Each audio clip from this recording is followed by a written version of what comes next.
चालू करो। हाँ जी, ये कौन सा गांव है जी? रामर। अच्छा, रामर का जो पानी है वो कहाँ जाता है? जो पूरे गांव का जो पानी है वो कहाँ जाता है? आधा इधर जा रहा, आधा इधर जा रहा। इधर कहाँ जा रहा है? खेतों में। खेतों में जा रहा है। तो पानी की इसमें जो ये 5 पॉइंट स्कीम बनाई थी सरकार ने, बीडीओ ऑफिस ने बनाई है, तो पूरे गांव का पानी यहाँ क्यों नहीं आता? क्या कारण है?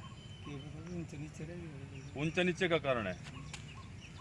तो उधर खेतों में, जमींदारों के खेतों में जा रहा है। हाँ। सारा का सारा। जी, कोई नहीं, जाओ आप। तो साथियों, आपको बता दें कि ये रामर गांव है जो कि जिला करनाल में आता है।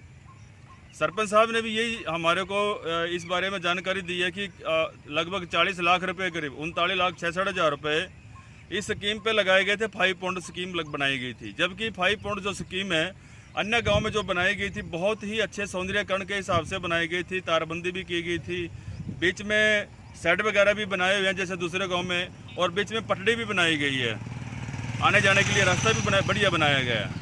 अगर मैं आपको बोर्ड दिखाऊं तो 39,66,000 रुपये कीमत की लागत का एक ये छोटा सा पौंड यहाँ बना है, इधर दिखाएं, और छोटा सा पौंड आगे है, और एक पौंड ये है। इस खाली यहाँ से इनकी खुदाई के लिए 40 लाख रुपया खर्च कर दिया है, और 40 लाख रुपया खर्चा करने के बावजूद गांव की निकासी का पानी, जो गली नालियों का पानी है, वो इस गांव में नहीं जाता। इस, माफ़ कीजिएगा, जोड़ में नहीं जाता। जो 5 पॉइंट स्कीम बनाई थी सरकार ने, इसलिए बनाई थी कि जो एसडीओ चाहिए है। सबसे पहले तो मैं दिखाऊंगा आपको, ये स्कीम देखिए, ये इस पे देखिए 5 प्रणाली तालाब, 39,66,000 रुपये, ये आप बोर्ड देख रहे हैं। 39,66,000 रुपये की कीमत से ये 5 पॉइंट स्कीम बन गया है। यह सामने तस्वीरों में देख सकते हैं, ये 5 पॉइंट स्कीम है, और मात्र खुदाई करने से 40 लाख रुपए खर्चा कर दिया गया। अब ये 40 लाख रुपए का खर्चा, कोई भी अगर आप देख सकते हैं तो मिट्टी कहाँ गई है और ये पैसा कहाँ लगा है, जबकि प्रॉपर तरीके से इसका रास्ता बनना चाहिए था, बहुत सौंदर्यकरण होना चाहिए था। यहाँ जंगल का जंगल खड़ा है, और छोटा थोड़ा बहुत एक आधी नाली का पानी इसमें जाता है, बाकी सारा का सारा पानी इधर खेतों में जाता है। वो भी हम आपको दिखाएंगे, खेतों में जा रहा है। तो बीडीपीओ साहब के जो जेई हैं, एसडीओ हैं, या उनके टेक्निकल जो स्टाफ है, क्या उन लोगों ने इस स्कीम को यहाँ गांव में लागू करने के लिए उनकी इंजीनियरिंग फेल हो गई थी? क्या अधिकारी जो एक्शन वगैरह यहाँ थे वो खाली इसकी फॉर्मेलिटी देख करके खुश हो गए थे कि यहाँ स्कीम बना दी, हमारा हम पल्ला झाड़ के चले गए हैं? तो इस तरह से गाँव के अंदर जो लाखों करोड़ों रुपये की स्कीमें लगाई जा रही हैं, और जहाँ लगाई जा रही हैं वो डंप पड़ी हैं, चालू नहीं है। और सरपंच साहब का और गाँव वालों का भी मानना है कि इस गांव के अंदर जो स्कीम बनाई गई है वो यूजलेस है, उसका कोई लाभ ही नहीं है।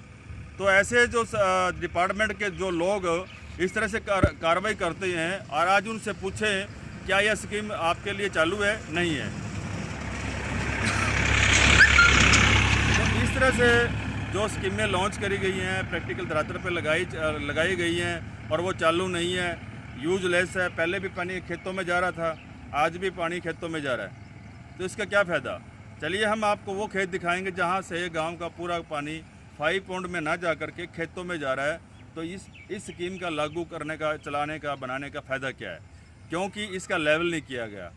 ये जो यहाँ पे जो तालाब खोदे गए हैं, ये ऊंचाई पे हैं, और जो पीछे जो पानी आता है नालियों का वो यहाँ तक नहीं पहुँच पाता, क्योंकि वाटर लेवल ऊंचा, ये तालाब ऊंचा है, वाटर लेवल जो नीचे रह गया है।